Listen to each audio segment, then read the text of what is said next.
The scent of cold coffee lingered on her desk, a familiar, almost comforting counterpoint to the relentless hum of the High-On Systems building. Alexis Monroe, CEO at 36, had always cultivated an edge as sharp as the minimalist lines of her office.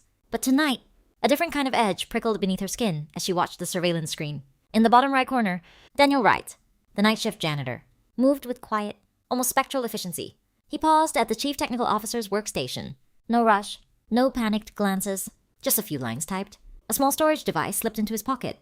His movements a practiced ballet of discretion. A shiver, both of apprehension and something less definable, traced its way down Alexis's spine. This wasn't an isolated incident. Hours of footage had revealed a tapestry of quiet intrusions. The server room, the hushed R&D corridor, even the hallowed conference room, where Hyun's most sensitive data was whispered behind closed doors. A tech spy, a security breach, or something far more intricate. A pattern she hadn't yet deciphered. Alexis thrived on clarity. Her instincts, honed by years of cutthroat ascent, demanded answers. The product launch, just weeks away, hung in the balance. If Daniel Wright was a threat, she needed to know. And if he wasn't, she needed to know that, too. That night, the tailored blazer came on. She slipped into a thin gray sweater and worn jeans. Her hair, usually a precisely arranged frame, fell low and loose. Her face was bare of makeup. Only her eyes, sharp and alert, betrayed the formidable woman beneath the softened facade. Eyes that had witnessed countless negotiations where a single misstep could mean ruin. Daniel clocked out with the same quiet grace he moved through the empty halls. No farewells exchanged. He climbed into an old, paint-chipped Honda parked by the wall. Alexis followed 3 cars back, her own headlights extinguished. The glitz of downtown Boston slowly receded, replaced by the dull glow of streetlights reflecting off aging brick buildings as they transitioned from Beacon Hill to Dorchester. His car pulled to a stop in front of a community center. The sign, Harbor Light Community Center, had faded to an almost ethereal whisper. Daniel retrieved a heavy backpack from the trunk and disappeared inside. Alexis cut her engine. The silence in the car suddenly felt profound. Her hands gripped the steering wheel, knuckles white. She couldn't know that behind those fogged glass doors, a blueprint for the rest of her life awaited. A blueprint that began with the man she had once dismissed as merely a name on the lowest rung of a payroll list. The glass doors of Harbor Light, clouded with age and reflecting the soft, diffused glow of streetlights, seemed to hold a secret. Alexis sat in the deepening twilight, the car's interior growing cool around her. Through a small, clear pen, she watched Daniel switch on the lights. No security systems hummed. No cameras blinked. Just a small, unassuming room with mismatched chairs, a few scuffed tables, and a whiteboard leaning with gentle weariness. He moved with meticulous tenderness, arranging laptop, untangling cord, checking batteries, wiping each screen as if it were a delicate, precious thing. Minutes later, they began to arrive, children of all ages, races, and sizes. Some shivered in coats far too large, others clutched backpacks with frayed straps. A quiet reverence filled the space. No one clamored for attention. No one was turned away. Daniel greeted each by name, a soft, familiar word, guiding them to their seats. A gentle hand settled on the shoulder of a child whose teeth chattered softly from the cold, a gesture so devoid of pretense it stole Alexis's breath. Her own heartbeat, which had pounded with the CEO's urgency, began to slow, finding a new, softer rhythm. Daniel stood before the whiteboard. Marker in hand? Remember what we learned about optimization algorithms? His voice, no longer the muted echo of a janitor in an empty corridor, was warm, steady, carrying a quiet authority. Tonight, we're going to use that to build a tool that helps our community. He sketched a diagram with practiced ease, explaining loops, variables, data structure. The children absorbed every word, their young faces alight with fierce, quiet concentration. Fingers, some small and hesitant, others quicker and more assured. Danced across keyboard. No one glanced at a phone. No one fidgeted. They were here not for grades or external validation, but because someone, this man, believed they were capable of understanding, of creating.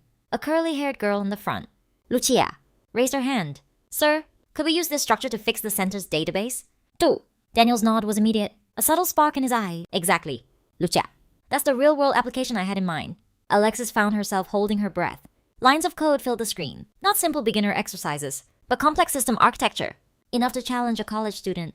Yet under his gentle guidance, they were doing it. After class, Daniel led a smaller group into an adjacent room. On a plain table, 5 old laptops sat in a neat row. These are yours, he said, his voice imbued with quiet pride. They already have the learning and coding programs installed. Password is your birthday. Just like I showed you. A boy, no older than 10, clutched a laptop to his chest like a treasure, his eyes red-rimmed, but a new light beginning to glow within them. Alexis swallowed hard, a lump forming in her throat. The surveillance footage, the quiet touches on company keyboard, those fleeting, almost furtive glances. It all replayed in her mind. A film now edited in its correct, poignant order. Not a spy, not a data thief, a man trying to mend a fractured world with scraps of technology everyone else had discarded. Her hand lifted toward her car door, then hesitated. A profound question echoed in the quiet confines of her mind. Had I ever truly seen this man before? The next morning, Alexis arrived at her office earlier than usual. The coffee on her desk sat untouched, growing cold. Her gaze was locked on the screen, where a name stood out in stark clarity. Daniel Wright. Jonathan Daniel Wright. Senior Systems Architect. Vanguard Logic. A single click opened an old file, buried deep within the tech industry's internal network archives. There was no mistaking it. The man who mopped the 9th floor every night had once been a pivotal architect behind the very framework Hyon now utilized as its product's core. A blurry article from 2015 showed him at a software development conference in Chicago. That posture, those intense, knowing eyes, utterly unmistakable. But the record ended abruptly. No more articles. No new company. No promotions. Just gone. Alexis's brow furrowed. Deeper queries into the industry database yielded a civil lawsuit. Daniel Wright versus William Harrington, CEO of Vanguard Logic, for unlawful termination related to whistleblowing on errors in a medical software system. She read every line, slowly, carefully. Daniel had discovered a critical flaw in Vanguard's diagnostic tool, an optimization algorithm that produced inaccurate results in critical illness cases. He raised the concern. It went unaddressed. He reported it externally. A month later, he was fired. Alexis paused, her finger tracing the final section of the report. The lawsuit was quietly settled with a small payout. No admission of wrongdoing. Then, almost as an afterthought, a single line. Wife deceased, late-stage cancer. One young daughter, no other known family, no further employment in the industry. She placed her hand flat on the cool desk. A long, heavy silence descended around her. Behind all the glass walls and market share reports, stories like his had evaporated, unasked, unheard. She thought back to the night before. The boy clutching the laptop, the children learning to code on refurbished machines, Daniel's steady voice explaining complex algorithm, not for profit, not for KPI, but because they needed to know, and he believed they could learn.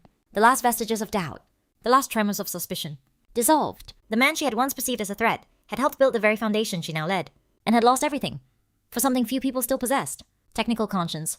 In a world accustomed to overlooking the quiet ones, he had chosen silence to continue doing what was right. In his own way, Alexis sat quietly, not making a decision, not calling security, not drafting an email. She just sat, for the first time, truly seeing a person, not through a file, not through a camera lens, but through the profound weight of what he had lost. And everything? He was still quietly, resiliently giving. Late that afternoon, Alexis returned to Harbor Light. This time, she didn't hover in the shadows of her car. She pushed open the heavy wooden door, which creaked a soft, welcoming sigh, and walked straight inside. The air was a comforting blend of old books, worn plastic, and the faint, vibrant echo of children's voices. An older woman with neatly tied silver hair looked up from shelving books, her eyes sharp, possessing the quiet wisdom of someone who had observed life from its fringes for years. "Good afternoon," she said, her voice unhurried. "I'm Linda Chavez, the center director. Can I help you with something?" Alexis extended a hand, her gesture gentle, almost hesitant. "I'm Alexis Monroe, CEO of Hyon Systems. I recently learned about the work Daniel Wright does here. I'd like to understand more, if that's okay?" Linda tilted her head, her gaze a mixture of curiosity and subtle caution. "Daniel never mentioned he knew anyone at Hyon. We don't really know each other?" Alexis replied, her words slow and deliberate. I want to understand the impact he's had here." Linda led her down a narrow hallway. They passed a classroom where a few children were meticulously piecing together computer parts, and another where teens were absorbed in designing websites for local businesses. Lucia waved, a shy smile gracing her lip. A young boy hugged his laptop like a beloved companion, his eyes shining as the screen glowed. Before Daniel came, Linda began, her voice tinged with quiet reverence. "We had a handful of outdated machines. Getting word to run was a triumph. Most of these kids had never even seen a command line. Some didn't know how to turn on a computer." Alexis looked around. The rooms were still worn, paint peeling. Some chairs mended with rope. Yet the children sat upright, focused, their faces radiating a newfound confidence. "Daniel doesn't just teach," Linda continued. "He fixes machine, recycles broken equipment, installs learning software. He wrote the entire curriculum himself. He comes every night after his shift. No paycheck, no recognition." Alexis swallowed, a knot tightening in her chest. Linda's voice softened further as they paused outside a small room, where Daniel was patiently guiding an elderly woman through a video call. She hadn't spoken to her grandchild in Venezuela for 8 years. Daniel had bridged that chasm. Now they spoke every week. Alexis watched him through the doorway. He was smiling, one hand gently guiding the mouth, his posture radiating patience, free of judgment, free of any need for credit. "We have over 60 kids on the waiting list," Linda said softly. "We're short on everything. Space, equipment, stable internet. But Daniel, he works magic with almost nothing." Alexis tightened her grip on her bag. A voice, clearer than any strategic report she'd ever read, resonated within her. If someone like him can be overlooked, then we're building the whole system wrong. And perhaps she had misjudged him once. But now, she chose not to look away again. Days before the product launch, the 13th floor of Hyon Systems thrummed with brittle tension. Typing fingers flew. Hushed conversations punctuated the air. A stark red alert pulsed on the central dashboard. A critical system error discovered in the integration layer. One that could catastrophically crash the entire platform once it scaled to real-world user volume. An emergency meeting was called. The conference room was a tableau of contained panic. Voices overlapped. Solutions were proposed and dismissed with frantic urgency. Too risky. Too slow. Months to implement. Alexis Monroe sat quietly, a folder clutched in her hand, her eyes fixed on the hallway where a familiar figure was silently wiping down the glass wall. Daniel Wright. He never looked into the room. Yet in the reflection, Alexis caught his gaze. Focused. Calm. As if he understood the silent language of crisis better than any of them. She rose, her movement fluid. Décisif. The door opened with a soft click. Daniel. Her voice was soft, yet it cut through the room's agitated hum. I need you. He turned, still holding the cleaning cloth, his expression unreadable. What can I do? There's a flaw in the framework, she said plainly, her gaze steady, unwavering. Something tied to the old Vanguard logic system. Can you take a look? Daniel was quiet for a single, pregnant breath, then nodded. If you'll allow me? In Alexis's private office, a torrent of error code streamed across the screen. Daniel sat, his hands hovering briefly over the keyboard. A moment of almost sensual anticipation. Then he began to type. Within a minute, the very atmosphere in the room shifted. His posture, initially cautious, straightened into assured confidence. His eyes sharpened, luminous with deep understanding. The lines of code unfolded beneath his fingers like a map he had drawn from memory. Every curve and junction intimately familiar. It's not in the integration layer, he said, his voice steady. Précisé. The issue is in the original memory allocation module. Once user traffic exceeds a threshold, it leaks, bringing down the entire application stack. Alexis didn't ask how he knew. She already knew. Can you fix it? She asked, her voice low, almost a whisper. If I give you full access to the source code and a team that listens? He nodded. Yes. Come with me. As they entered the conference room, the technical leads fell silent, their gazes fixed on the janitor standing beside the CEO, a palpable uncertainty in the air. This is Daniel Wright, Alexis announced, her voice clear, commanding. He was the lead systems architect at Vanguard Logic, and he just identified the root cause of the error you've been debating for hours.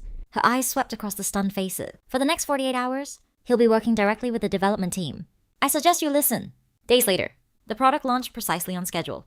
Not merely stable, but faster, lighter, more efficient. The code Daniel had proposed hadn't just fixed the problem, it had streamlined the system with such profound elegance that the tech team hailed it as a silent transformation. High-end stock jumped 12% on the first day of trading. Daniel returned to his cart and mop. But this time, no one walked past him without a backward glance. A flicker of recognition, a subtle shift in their own perception. On Monday morning, every employee at High-End Systems, from strategy directors to logistics staff, from software engineers to the night shift cleaning crew, gathered in the main atrium. The glass hall gleamed under the early autumn sunlight. On the raised platform, Alexis Monroe stood at the microphone, her expression composed, yet softened by a sincerity rarely seen in a CEO. Today, she began, her voice steady, résonnant. We're not just celebrating a successful product launch. We're celebrating something far more important than any number. Truth. She paused, her eyes drifting to the back row, where Daniel Wright stood, still holding a cleaning cloth, the faded blue of his uniform clinging to his thin frame. Many of us know Daniel as the one who keeps this building clean every night, but few know that before this job, he was the lead systems architect at Vanguard Logic, the very person who helped lay the foundation for the technology High-On is built on. A profound silence descended upon the room. All eyes turned to the man who still hadn't let go of his tools. Daniel once faced a choice few of us will ever have to. Alexis continued. He spoke up about violations that could have harmed real people. He was fired, shut out of the industry. And while we walked past him every day, he quietly kept doing the right thing. She stepped down from the stage, moving with quiet determination toward him. Her eyes met his, a deep, unspoken understanding passing between them. On behalf of the company, I'm sorry we didn't see you sooner. And I'd like to invite you back to the role you deserve. Head of engineering. A stillness followed, breathless and profound. Daniel blinked, then stepped forward, just enough for his voice to carry clearly through the hushed atrium. That's a generous offer, he said slowly, his gaze sweeping across the faces, and I'm grateful. But I have to decline. A quiet murmur rippled through the room, then faded into silence once more. Yes, I lost a career, he said, his voice gaining quiet strength. But in doing so, I found something else, meaning, at Harbor Light, I see kids who never dreamed of touching a keyboard, now building apps for their communities. I can't walk away from them. His voice wasn't loud, but it held a steady, unwavering confidence that needed no outward performance. Alexis nodded, not with disappointment, but with an understanding that seemed to deepen the connection between them. She turned back to the room. Then we'll do something different, she said. High-On will launch a community tech initiative, with Harbor Light as our lead partner, and if Daniel agrees, he will lead it this time. The entire atrium erupted in applause. Daniel looked at her, and in his eyes that had held caution for years, something new began to shine. A flicker of unguarded warmth. I accept, he said, his voice a quiet promise, but only if the goal isn't prestige. But the kid's still waiting for a chance outside these glass walls. Alexis smiled. A genuine, radiant curve of her lips. Then let's begin again? Where we should have started all along. A week after the all-company meeting, a new sign graced the entrance to the community center, Harbor Technology and Community Initiative in partnership with High-End Systems. White letters on dark wood. Simple. Solide. Much like the man whose vision it now embodied. Daniel Wright was officially named Director of the Community Technology Initiative, a grand title that, to him, simply meant continuing what he'd always done. Teaching. Only now, he had real resources, a proper classroom, stable Wi-Fi, enough equipment for every student. A team of young engineers from High-End volunteered once a week. Their enthusiasm infectious. As for Alexis Monroe, still CEO, her visits to Harbor Light were no longer just about checking project progress. At first, she arrived with a clipboard and a meticulously tight schedule. Her questions revolving around budgets, outcomes, expansion plans. But then, she started leaving the clipboard on a chair, sinking onto the floor next to the children, learning to wire basic circuits, laughing softly when a boy mixed up the power pins, nodding with quiet reverence when a little girl confidently explained a binary search algorithm. Daniel noticed the shift. He said nothing, simply pulling out an extra chair when she arrived early, brewing her a fresh cup of tea when her eyes betrayed quiet weariness, giving her the space she sometimes sought to simply sit in silence and observe the class, unburdened by the weight of her world. One evening, Alexis walked in to find her son, Noah, sitting beside Ava, Daniel's daughter. They were deep in a hushed, intense debate over a stubbornly uncooperative chunk of code. Daniel stood behind them, a faint smile playing on his lips, letting them work it out. Alexis stepped beside him, also saying nothing, simply observing the easy, comfortable dynamic. "My son's never really cared for anything I do," she said softly, her voice barely a whisper. Maybe because high-end products don't have dinosaurs or spaceships. Daniel replied, a quiet humor in his voice, his eyes twinkling. She laughed then, a genuine, unforced sound that resonated in the space. Not the polished chuckle of a triumphant executive, but the soft, true laughter of someone finding unexpected joy. Simply because it was fun, the program flourished. Former students returned as teaching assistants. One earned a full scholarship to a prestigious tech university. Another landed a summer internship at High-On. Each small victory was meticulously pinned to the center's bulletin board, like little flags marking a shared, unfolding journey. And in the midst of it all, Alexis realized something profoundly simple. She hadn't come here just to build a program. She had come to touch something she had long forgotten on her relentless climb to the top. Life, truth, and one man, without a grand title, who could change an entire world, just by showing up with patience and hands that knew exactly where to place their care. Noah and Ava quickly became inseparable in class. Their young heads bent together over screen, giggling when a line of code failed spectacularly, producing something hilariously unexpected. Outside the classroom, their competitive spirits flared. Who could wire a circuit faster? Whose robot could travel farther? Neither gave in easily, but when it truly mattered, both knew when to reach out for a tender balance of independence and connection. For the first time, Alexis saw her son willingly linger after class, showing his friend how to fix a programming logic error. Not for a grade, but because he simply wanted to stay a little longer, be a little closer to Ava. Alexis, too, found herself staying a little longer after lessons concluded. Daniel often invited the two of them to stay for a simple dinner with him and Ava. No white tablecloths, no flickering candlelight like the charity galas Alexis used to attend. Just perfectly cooked pasta, crispy toast, and an old wooden table, worn smooth by countless meals, now somehow large enough for four. In the small, homey kitchen, Ava and Noah would playfully argue over whose turn it was to wash the dishes. Alexis would slice fruit, her movements unhurried. Daniel would brew tea, the fragrant steam rising between them. Everything felt still.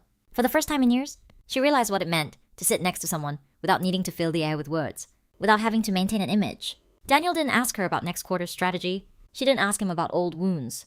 But between them, a quiet, profound understanding blossomed. A tender intimacy that words couldn't quite reach. Their eyes would linger sometimes, a beat too long, catching the soft play of light, the curve of a smile, and a warmth would bloom in the space between them. One evening, as Noah and Ava raced off to the small, wild garden behind the center, Alexis and Daniel sat together on the wooden step. The sunset painted the tiled roofs in hues of gold and rose, the dry trees whispering ancient secrets in the gentle breeze. There was a time, Daniel said quietly, his gaze fixed on the horizon. I thought I'd never feel this again. Family, laughter, a full dinner table. His voice held a subtle vulnerability, a thread of past hurt now gently revealed. She stayed silent for a moment, then responded, her own voice softer than he'd ever heard it. I thought I'd never trust anyone enough to just sit still, without checking the time, without planning the next move. She turned to him, her eyes meeting him. He looked at her, not rushing, not analyzing, just truly seeing her for the first time. Not the CEO, not the person who signed off on budgets, but a woman learning how to sit still again, in a world she thought had broken her beyond repair. The air between them hummed with a delicate, unspoken current, a tender tension of shared space and growing closeness. Her breath hitched almost imperceptibly as his gaze held hers. A silent question, a gentle invitation. From evening lessons came shared dinners. From dinners came late nights, cleaning up, school trips together, quiet moments, watching their children weave their lives together. Bit by bit, And somewhere between the clinking of dishes, a question about binary division, and a glance held just long enough, something began to take root between them. It didn't need a name. It just needed to stay. The December board meeting was held in the glass-walled room on the 25th floor, where Boston drifted in the distance beyond the cold window panes. On the table lay quarterly report, profit charts, and a stark line of red ink notes. Reevaluate budget for Harbor Light Community Initiative. Alexis Monroe sat still as the first question came. From an older shareholder, his voice low and steady. Are we investing too heavily in a program with no clear return? The CFO followed up, his tone clipped. The immediate impact isn't measurable. Equipment, staffing, engineer hour, it's all pulling resources away from our core product. Alexis folded her hands in front of her, still gazing out at the Golden City, then turned back, her eyes meeting each board member's in turn. I understand your concerns. She began, her voice low but firm, imbued with an authority that wasn't just about power, but conviction. We work in a world that measures everything in numbers, but some values don't show up in spreadsheets. At least not right away. She pressed a button. The large screen behind her lit up with images. Ava and Noah beaming in front of a classroom. A group of students presenting an app designed for the elderly. A boy who once didn't know how to power on a computer. Now interning at Hyon as a software tester, Harbor Light isn't just charity. Alexis continued, her gaze unwavering. It's an investment in overlooked talent. The kind the current system routinely leaves behind. A board member cut in, impatience coloring his voice. But the cost? Daniel Wright once wrote the framework Hyon is built on, she said, her eyes locking onto him, and because we didn't see him, he ended up mopping the floors of the very building running his code. We cannot let that happen again. If we don't make it a point to look, to open the door, we'll keep losing the people who should have been with us from the start. She paused, then added, her voice quieter but utterly unwavering. I'm not just defending Daniel Wright. I'm defending a vision for a different Hyon, a company that sees value before the world catches on. And if anyone still has doubts, look at the spike in brand recognition, the surge in community applications, and the 17 students we've now brought into our internship program. She sat down, a quiet finality in her movement. There was nothing more to say. Silence held for a few stretched seconds, then a scattering of nods. The board chair's voice broke the quiet. Proceed, but keep it closely reported. This clearly qualifies as an investment worth watching. After the meeting, Daniel was waiting in the hallway. He didn't need to ask anything. He simply said quietly, his voice a gentle reassurance. You don't have to fight for me. She answered without looking at him, her eyes fixed on the city skyline, turning a shimmering gold in the setting sun. No, I'm fighting for everyone who's never been allowed inside that room. The words hung in the air, a shared understanding, a quiet electricity passing between them in the fading light. One warm spring afternoon, sunlight fell gently across the new tiled roof of Harbor Light. Strips of colorful paper flags fluttered in the breeze. A playful dance against the fresh paint. Children laughed, their voices bright and unburdened. Adults gathered around the small courtyard, holding paper cups of coffee, their eyes carrying a quiet kind of pride. A freshly painted wooden sign hung above the new classroom. Wright Technology Lab, engraved cleanly, simply like the man the room was named to honor. Daniel stood at the very back, his pale blue shirt neatly pressed, a rarely worn garment, but today felt different. Ava held his head, her eyes fixed on the 3D printer whirring inside, a project her class had planned and assembled themselves. At the front, Alexis stepped up to the microphone. The wind played softly through her hair, a gentle caress, but her gaze stayed steady, encompassing the entire space. When we started this initiative, she began, her voice carrying a newfound warmth. People ask me why. Why would a CEO, why would a tech company invest resources into an old community center on the edge of the city? She paused, a soft smile gracing her lip. I didn't answer right away, because sometimes it takes time to see what really matters. She looked toward the back of the courtyard, where Daniel stood quietly in the crowd. As always, today, the answer is in those eyes lighting up inside that classroom, in the hands that once hesitated, now typing each line of code without fear, and in the people who were once seen as outsiders, now building the very foundation of the future. Applause followed. Not loud or dramatic, but a quiet, collective affirmation. A shared yes. After the ceremony, Alexis stepped down and made her way through the gently swirling crowd to find Daniel. She spotted him helping Noah adjust a temperature sensor, his head bent close to her son's. Ava was beside them, guiding the younger kids on how to connect wires so they wouldn't come loose. Her movements confident and precise. All good?